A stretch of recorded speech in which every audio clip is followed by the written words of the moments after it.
Ton corps te parle tout le temps, pas seulement quand il souffre, mais aussi quand il se contracte, quand il frissonne, quand il bloque, ou s'éteint sans raison apparente. Il te répond à sa manière, avant même que ta tête comprenne ce qui se passe. Tu crois que tu veux aller quelque part, voir quelqu'un, accepter une offre, et juste avant, tu tombes malade, tu dors mal, tu sens un malaise. Tu te dis, j'ai pas de chance. Mais ton corps, lui, savait déjà que cette énergie ne te convenait pas. Il t'a simplement freiné avant que tu franchisses une limite que tu ne voyais pas. Le corps n'agit jamais contre toi. Il agit pour toi, mais à un autre niveau. Quand tu ne veux pas entendre ton intuition, il devient l'interprète. Et ce qu'il ne peut pas te dire avec des mots, il te le montre à travers des sensations. Les signaux sont multiples, les douleurs qui reviennent toujours au même endroit. Les maladies qui s'invitent à des moments précis. Les malaises, qui apparaissent juste avant une décision importante. Les tensions inexpliquées quand tu t'approches d'un environnement qui ne t'aligne pas. Tu n'as rien fait de mal, tu es juste en train de recevoir un message plus fin. Parfois, ton dos parle quand tu portes trop. Ton ventre réagit quand tu n'écoutes pas tes limites.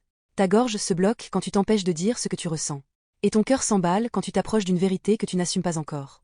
Le corps, c'est ton miroir le plus sincère. Il ne ment jamais. Et quand il se met à crier, c'est souvent parce qu'il a longtemps murmuré dans le vide. Alors la prochaine fois qu'il bloque, qu'il t'arrête, qu'il t'empêche d'y aller, ne cherche pas à forcer. Demande-toi simplement, qu'est-ce que je ne veux pas voir? Où est-ce que je me trahis? Et si ce ralentissement était une redirection? Le corps n'est pas qu'un véhicule. C'est un messager entre ton monde visible et ton monde intérieur. Et quand il s'exprime, c'est rarement une punition, c'est un rappel à l'ordre de ton âme. Alors écoute-le. Pas avec peur, mais avec curiosité. Car souvent, c'est lui qui t'empêche de te perdre. Abonne-toi pour ne pas manquer la suite des langages de l'invisible.